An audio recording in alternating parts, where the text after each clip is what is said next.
बेटा बेटियों से भी मेरी प्रार्थना है, आज लव जिहाद के कितने मैटर सामने आ रहे हैं, कितनी परेशानियां सामने आ रही हैं। आज कोई ना कोई किसी कोने से खबर आई जाती है कि आज एक बेटी के साथ ऐसा हुआ और उसकी हत्या कर दी। हमारी साक्षी तो एक उदाहरण है आज का, हजारों साक्षियों के साथ बेटियों के साथ इस प्रकार घटना घटी है। हम न्यायपालिका से भी प्रार्थना करते हैं, क्योंकि यह दरबार मध्य प्रदेश सरकार के चाहते, आप सबके लाडले हमारे तुलसी भैया जी, मैं प्रार्थना करता हूं कोई भी ऐसा पार्लियामेंट में आपके यहां, आपके केंद्र विधानसभा में यदि प्रस्ताव पास हो, यदि एक ऐसा हो जाए, यदि किसी के साथ कोई घटना घटे और कोई न्याय मांगे तो 1 वर्ष के अंदर उसका न्याय हो जाए, उसको जो सजा हो रही है वो हो जाए, सालों तक रहेगा तो अपराध बढ़ता रहेगा। घटना करने के बाद उसको छूट मिल जाती है, अपराधी फ्री घूमता फिरता है, उसका परिवार दबाव में रहता है। उस परिवार में लगता है कि अब बेटी तो गई, कहीं ये लोग मुझे ना मार दें। वो अपराधी गण उसी गली में घूमते हैं, मोटरसाइकिल चलाते हैं, अनेक प्रकार की अवैध चर्चाएं करते हैं। वो परिवार दहल जाता है कि बेटी तो गई, कहीं परिवार में कोई और ना चला जाए, तो बेचारे शांत रह जाते हैं, फिर वो न्याय नहीं मांग पाते। तो कम से कम 5 से 6 महीने और ज्यादा 1 वर्ष के अंदर न्याय पास हो और उसको सजा हो, तो मैं गारंटी देता हूं लव जिहाद रुक जाएगा। लव जिहाद रुक जाएगा तो इसी तरीके से रुकेगा, अंदर लव जिहाद रुकने वाला नहीं है। हम फिर बेटियों से व्यक्तिगत प्रार्थना करता हूं, निवेदन करता हूं कि आप अपने मन में यह संकल्प बैठा लें कि मुझे जो कुछ करना है, जो विवाह करना है, अपना जीवन बनाना है, बिजनेस करना है, धंधा करना है, तो हम सनातनियों में करेंगे। हम अपने भारतीय परंपरा की संस्कृति में ही विवाह संपन्न करेंगे। अपने कुटुंब समाज की देखते हुए, समाज व्यवस्था को बनाते हुए अपने ही समाज में विवाह करेंगे। लव जिहाद उसी क्षण खत्म हो जाएगा। जो अपने बच्चों से बात नहीं करती माताएं, पिता, भाई, बहन, छोटे भाई, बड़े भाई, बड़ी बहन, छोटी बहन, आपस में चर्चा नहीं करते, आपस में उनका मन नहीं बताते, उनकी फीलिंग नहीं समझते, इसलिए भी बच्चे बाहर इमोशनल हो जाते हैं और भटक जाते हैं और लव जिहाद की ओर चले जाते हैं। उन्हें लगता है कि हमारे घर से तो अच्छे ये लोग हैं जो मुझे 1 मिनट में समझ गए हैं। ऐसी भावुकता में भी ये घटनाएं हो रही हैं। हम आप लोगों को संकल्प भी दिलवाएंगे। अभी तो दरबार लीजिए और दरबार का लाभ उठाइए। यहां की मीडिया से भी मैं स्वतंत्र करना चाहता हूं। यहां के सभी बेटा बेटी, भाई बहन, बड़े बुजुर्ग, विज्ञान का जमाना है और विज्ञान के जमाने में अंधविश्वास की ओर नहीं बढ़ना है। हमसे बहुत लोग बोलते हैं महाराज हमको 3rd आंख प्राप्त हो जाए, तीसरा नेत्र प्राप्त हो जाए। मैं कहता हूं ये 2 आंख से देख नहीं पा रहे, तीसरा का करोगे भी क्या, क्यों फालतू के ले रहे हो? भगवान ने ये 2 आंखें दी हैं, ये 2 आंख आपको दी हैं, तीसरी आंख करोगे क्या? इसका तुम कुछ लाभ उठा नहीं पा रहे हैं, तीसरी का करोगे क्या? बताइए मेरी तीसरी नेत्र कहां है? कहीं दिख रहा है? यही 2 ही नेत्र हैं। तीसरा नेत्र है आप सबका, आपकी तरफ से मैं समझता हूं, आपकी आंखों से आंखों मिलाता हूं, वहीं से तीसरा नेत्र मिल जाता है। हमारा तीसरा नेत्र परमात्मा की ओर आस्था, ईश्वर की ओर आस्था, धर्म की ओर आस्था और आपके प्रति प्रेम। जब प्रेम आप उसमें मिलता है तो तीसरा नेत्र बन जाता है। कई लोग तीसरे नेत्र के लिए पीछे पड़े, हमारा तीसरा नेत्र मिल जाए। एक मीडिया के कल मेरे से किसी भैया जी ने प्रश्न रखा था कि महाराज जी ये बताओ, ये पर्चा आप जान जाते हो कि आज क्या होने वाला है, इस व्यक्ति की क्या समस्या है, तो क्या इंदौर में कोई घटना होगी तो आप बता सकते हो? मैंने कहा हां मैं बता सकता हूं। मैं इसलिए दमंगी से बोल रहा हूं, इसलिए मैं घोषणा कर रहा हूं क्योंकि ये मध्य प्रदेश के सरकार के आपके कैबिनेट मंत्री हमारे तुलसी भैया जी सुन रहे हैं। हम चाहते हैं कि मध्य प्रदेश में बहुत लोग पर्चा बनाने वाले हैं, सबका टेस्ट कराया जाए एजेंसी से। यदि जो सफल निकले उसे मध्य प्रदेश सरकार में शिफ्ट करा दो। हम कहते हैं मध्य प्रदेश में घटना होगी नहीं, होगी नहीं। जो वर्तमान बता सकता है तो वह भविष्य बता सकता है। और जो मध्य प्रदेश में बाढ़ सी आ रही पर्चे बनाने वाली, ये भैया खत्म कराओ, इससे सनातन की व्यवस्था बिगड़ेगी। इसको आपको अच्छा लग रहा हो या बुरा, लोग सोच रहे हो कि महाराज जी क्या कह रहे हैं।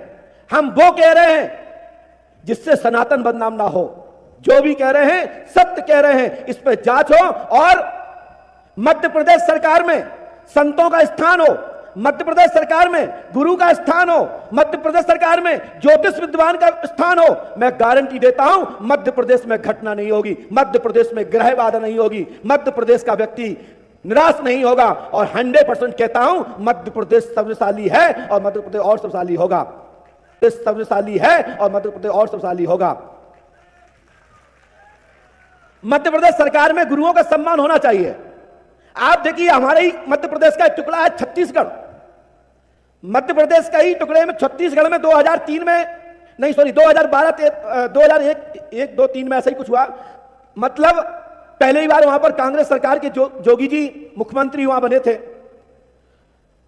वहां की हमने देखा, वहां की विधानसभा के लोगों को, दोनों दल के लोग वहां एक साथ एक हाथ मिला के आते हैं मेरे पास, और वहां एक कुंभ लगता है जिसको बोलते हैं राजिम कुंभ। भारतीय जनता पार्टी के द्वारा कुलेश्वर महादेव पर महाकुंभ लगता है। आपके क्षेत्र में साक्षात गंगा विराजमान है, जामा पाओ, जहां भगवान परशुराम जी की तपस्या स्थली, जहां से आपके यहां चरणावती चंबल जिसे कहते हैं, ये साक्षात गंगा है। और साथ ही आपके यहां नर्मदा घाटी क्षेत्र भी है, ऐसा ही है ना। तो आप सबको बहुत बहुत सौभाग्यशाली हो कि पवित्र महानगर में जहां सोम गणेश बप्पा का स्थान, जहां बजरंग दद्दा का स्थान, बड़े बड़े स्थल इंदौर क्षेत्र में है, यहां पर भी एक बड़ा कुंभ हो, साधु संतों को बुलाया जाए, एक मंच हो, सनातन धर्म के ऊपर व्याख्यान हो और इससे लाभ प्राप्त होगा। और एक इससे और लाभ मिलेगा, सनातन को मजबूती मिलेगी और साथ ही साथ हमारा इंदौर और समृद्धशाली होगा। तुलसी भैया जी ने अभी बताया था कि हमने अभी बहुत बड़ा कार्यक्रम कराया था, राम कथा कराई थी और अब दरबार हो रहा है। हमने कहा भगवान से प्रार्थना करता हूं कि हर दिन दरबार हो, हर दिन कथा हो। ऐसे तुलसी भैया को मजबूत करो, ऐसे व्यक्तियों को ढूंढ ढूंढ के लाओ। मध्य प्रदेश समृद्धशाली होगा, मध्य प्रदेश से लोग सीख लेंगे। आज मुझे यहां छत्तीसगढ़ की क्यों बोलने की आवश्यकता पड़ी? क्योंकि वहां मैंने देखा, वहां का विकास देखा। 4 कुंभ होते हैं, 5वां कुंभ संत समागम कल्प कुंभ छत्तीसगढ़ में होता है। तो क्या यहां नहीं हो सकता संत समागम? यहां के ब्राह्मणों को, मंदिरों के पुजारियों को विद्या निःशुल्क होगी, इनका मान सम्मान बढ़ेगा, तो ये भी ज्योतिषाचार्य बनेंगे, ये भी त्रिकालदर्शी बनेंगे, ये भी ज्ञानी विज्ञानी बनेंगे। ऐसे भाई हमारे बीच में ब्राह्मण संत लोग, ज्योतिष विद्वानों का मान सम्मान बढ़ेगा, उनको प्रदेश की सरकारें सम्मान देंगी, तो निश्चित है हमारा सनातन डूबेगा नहीं। लोग कहते हैं अंधविश्वास, अंधविश्वास, अंधविश्वास किसे कहते हैं?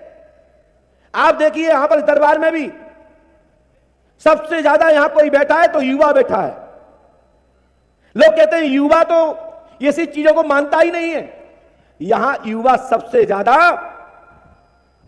पंडों का सरकार दरबार में बैठा है और हर मंदिर में, हर पंडाल में युवा ही दिख रहा है, क्योंकि युवा जानता है कि सनातन सनातन है, भारतीय संस्कृति है। ज्ञान विज्ञान, जो आज का विज्ञान है वो परा विज्ञान से बड़ा नहीं हो सकता। इसलिए विज्ञान आज के विज्ञान को अर्जित कर रही है, आज के विज्ञान को पढ़ रही है, डॉक्टर बन रही है, चिकित्सक बन रहे हैं, न्यायाधीश बन रहे हैं, पदाधिकारी बन रहे हैं। लेकिन पराशक्ति विज्ञान को भी मानती है कि संकट में जब कोई नहीं होता है तब ईश्वर होता है। इसलिए मंदिर में आप लोग जाते हैं।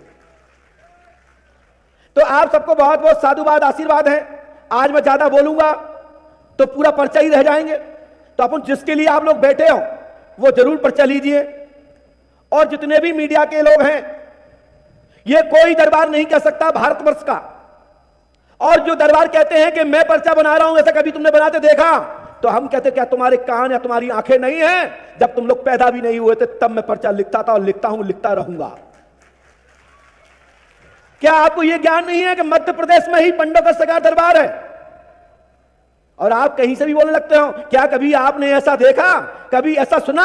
हम कहते हैं हम लिख रहे हैं, क्या तुमने कभी ऐसा किया? क्या कभी तुमने ऐसा देखा? पंडोकर सरकार दरबारी है जो विज्ञान के युवाओं के लिए और पढ़े लिखे लोगों के लिए, कम्युनिस्ट विचारधारा के लोगों के लिए, और जो कहते हैं ये सब चीज नहीं होती है, उनके ऊपर क्वेश्चन मार्क लगाकर कहता है अपना गाल पे देखो तमाचा है। नंबर आए तब